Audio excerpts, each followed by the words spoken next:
G'day guys, E53 here, and we are looking at a bit of an old one today, actually, a game that I very much enjoyed during my childhood, and that is Indianapolis 500, the simulator. Now, I guess this is the reason I've decided to start off what's going to probably be a series of old racing sims with this one, is because this is probably the first one that could justifiably claim to be called a simulation.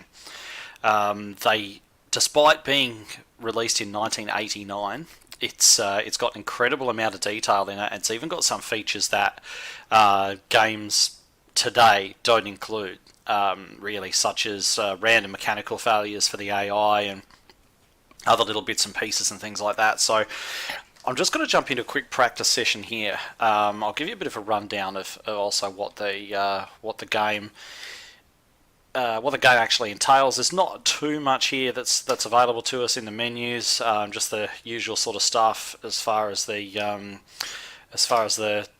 options go. Very, very basic.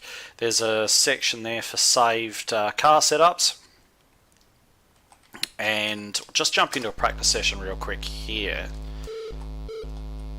And you can see here that we are in the March, and I'll just give you a bit of an idea. For some reason the car wants to keep reversing, and I'm not really sure why that is, but either way, we might just head out onto the track while I describe this to you. And we are driving with the keyboard because we really have no other option. Some cars on the track already, and don't let the fact that this is actually a very old title fool you. This game is difficult. It's really quite hard, especially just given the fact that the screen is as pixelated as it is. You can't really see trouble coming in advance or anything like that. It's not an easy game by any stretch. Plus, you know, you're driving with a keyboard, etc., etc. If I just... It's a bit difficult to do while driving. I'm probably just going to let this guy behind us past. This is actually the slowest of the three cars.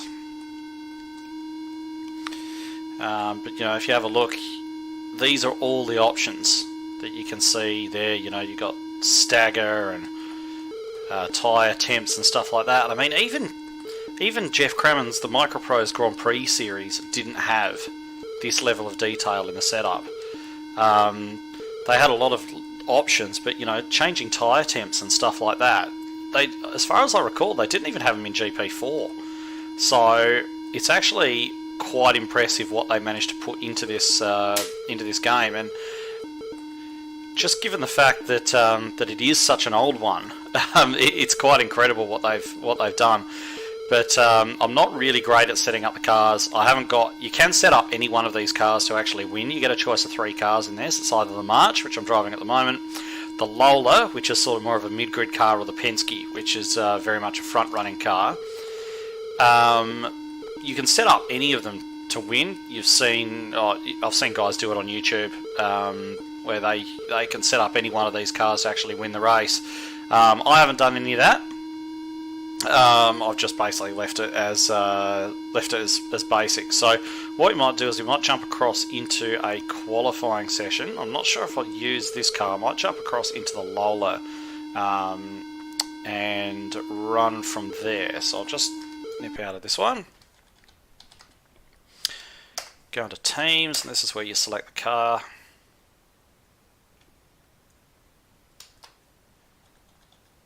It's actually changed me while I'm on the track. That's cool.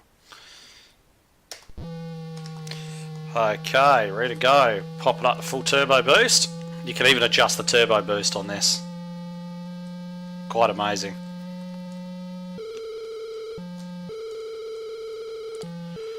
And of course, like the real Indy 500, it's done over an average speed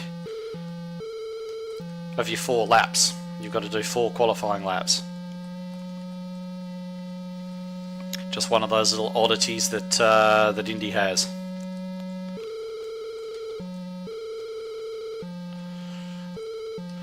The reason I'm all over the place, as I mentioned, I am driving with a keyboard. And it's interesting the progression of the people who are actually involved in this one as well, because it's actually built by a group of people known as Papyrus back in the day. And Papyrus, which you would probably know, went on to make a whole bunch of NASCAR games, which we'll probably even cover later on in the series. And they went on to become iRacing. So a lot of these guys still around today doing iRacing.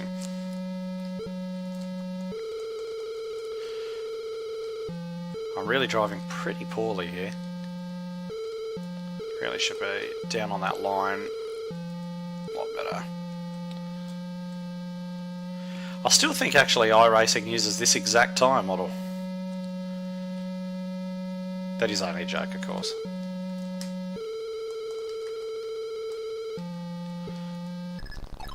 Oh, that won't help us.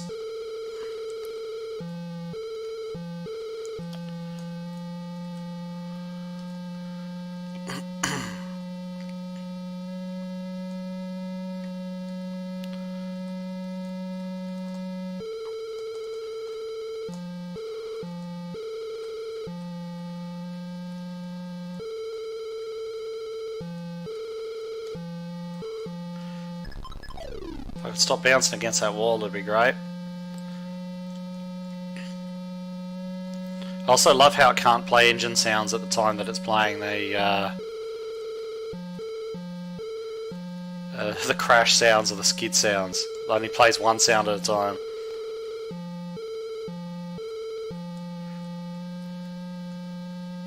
All the rest of the computing power is being used to calculate tyre temps.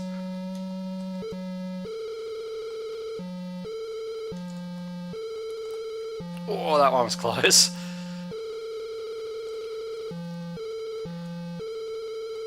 Oh, I very nearly did it in turn 4 as well. Alright, well there we go. So, we are sitting in 17th position. So, we'll be starting about mid-pack. Alright, so from here we can jump across into the race. Now the race itself has got a few options.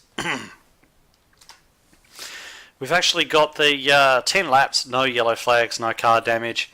That is an absolute riot if you just want to cause carnage, because there's no yellow flags, all the damaged cars just stay on the track, and of course the AI comes around and smacks into them. And it's really, really quite funny. So if you want something, just want to cause carnage for the sake of it, that particular 10 lap race is great fun. And then we've got the 30 lap race with no car damage, or we've got the 60 laps with full realism, yellow flags, car damage, etc. And then of course you've got the full 200 miles, which you can do. So I'm going to go for the 60 lap one. It's going to be tricky. I'm not 100% sure that I will be able to finish, just given the way that some of my practice runs have gone so far. It is quite difficult to drive, and the AI can be a little bit unpredictable as well. So we'll jump into this one and see how we get on. Starting mid-pack certainly should be interesting.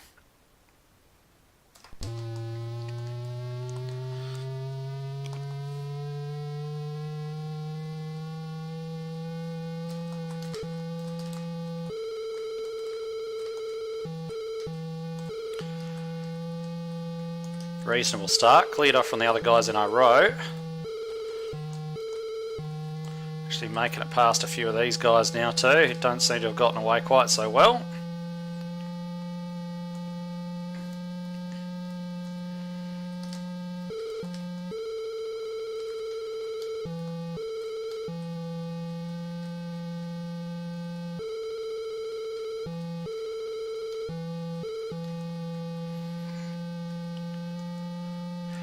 I spent so many hours on this thing as a kid.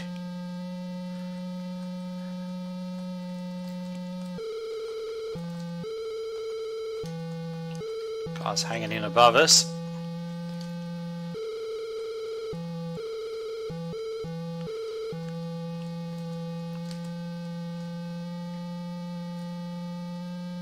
Okay, so we're up to P12. Not a bad start at all.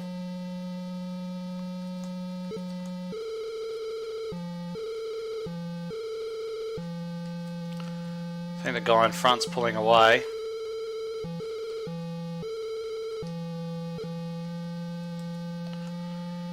I don't want to increase the turbo boost yet. You do use more fuel and it heats your engine up.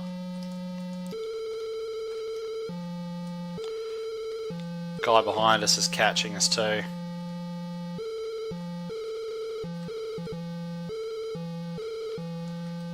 So he may be by us shortly. We seem to be running fairly similar sort of pace. He seems to be catching us in the turns. There's another one coming up. They're definitely catching us on the straights. And he just got straight into the back of me. Going into that turn, and that's brought the caution out. He just got straight to the back of us. I'm really quite lucky I haven't got any damage from that. Alright, so I'll put the boost down to 1.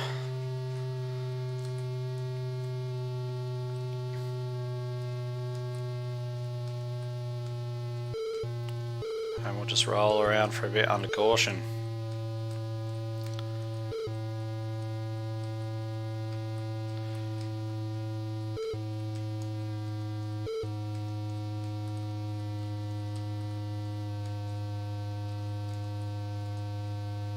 And you are forced to drive this slow. I've just got my finger on the arrow key, but I can't go any faster than this. It regulates your speed under caution, so unfortunately you can't have a party going around ramming people. There's old mate up there against the fence.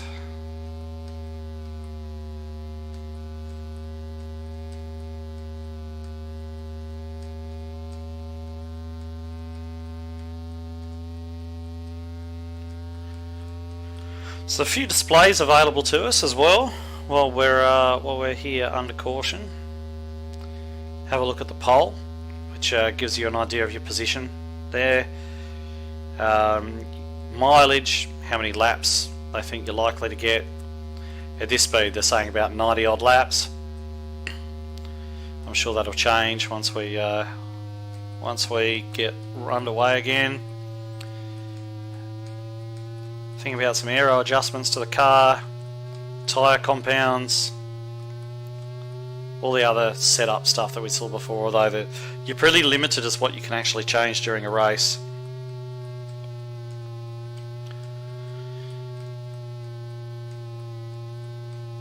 Think about whether it's worth pitting. Probably not. What I might do is I might just leave you there and I'll come back to you when we go green. Alright, so I think we're about to go green again. There we go. Gives you no warning that you're going to go green. You really just got to rely on the fact you can't see the wrecked car anymore.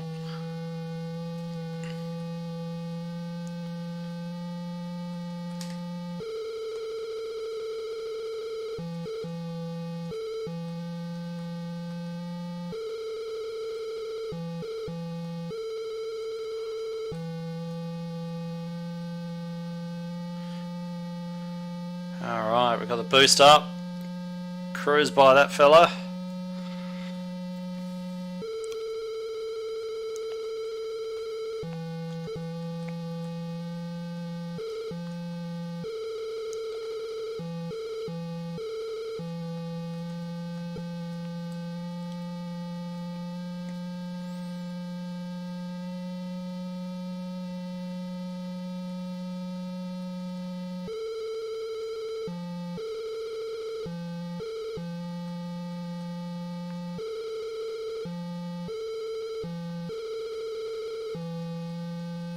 Can't believe how lucky we were to survive that wreck.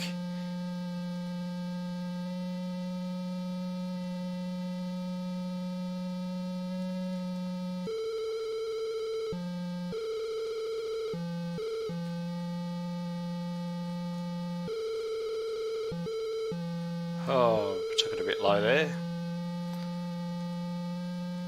Guys in front of me are just checked out. They're gone. Can't even see them anymore.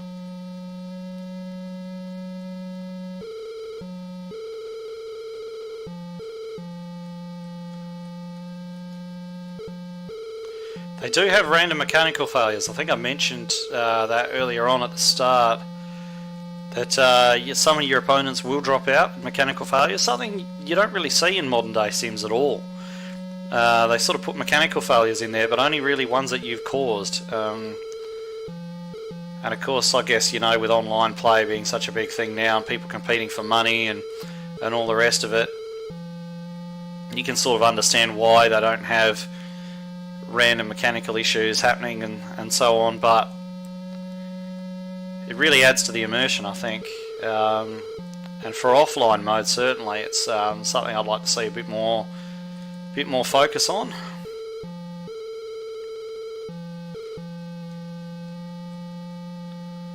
But anyway, we've got it in this. We'll just have to see how the race plays out. I have got a car just lurking about in our mirrors there, and I might have to turn the boost down in a sec. The engine's getting a little bit warm. Sort of up there, just touching the yellow at the moment, so if it gets much hotter than that, we're going to have to turn it back.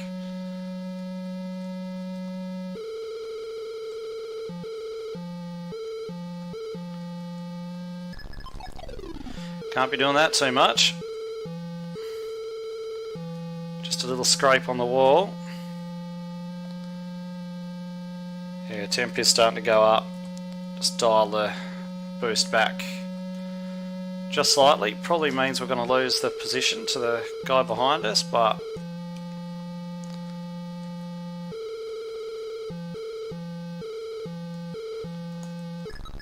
oh, playing with fire. Any harder than that, that's race over.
Haven't lost the position yet. That guy's still sitting in our mirrors though.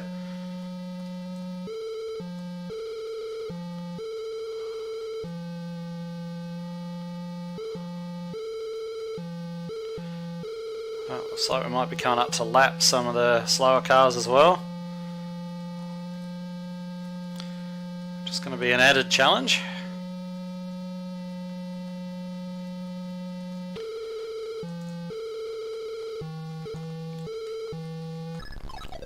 And he's just come down and got straight into us.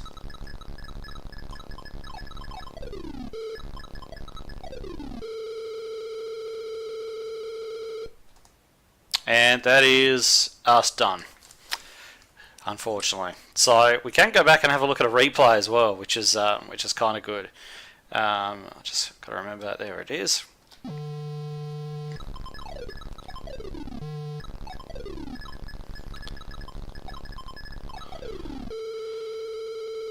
And that very much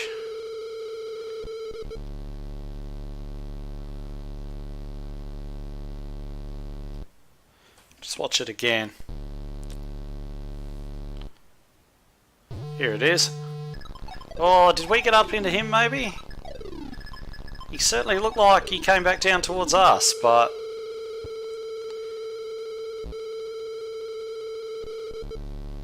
any event, that is that's us. We're done. So yeah, so that is Indianapolis 500, the simulator. from Papyrus, released in 1989, believe it or not. So quite an impressive feat, I think, for that era to produce a game with so much detail. In terms of setups and dynamic tire temperatures changing and all the rest of it. Like I say, the AI is a little bit wayward, but yeah, that's all part of the fun. So anyway, thanks very much for joining us for this one. If you like this one, please hit like, leave a comment below, and we might look at doing some more retro content at some stage. I played lots of racing sims as a kid, and I've got most of them still, so I can load up any of them at any time, and run you through some of the games that I'd say most of us grew up with, or maybe if you're a little bit younger, this is stuff that you've never seen before. Gives you a bit of an idea of how things were before VR and triple monitors and so on and so forth. So yeah, thanks very much for joining us. As always, leave a like and subscribe if you want to see more content, and we'll catch you again soon.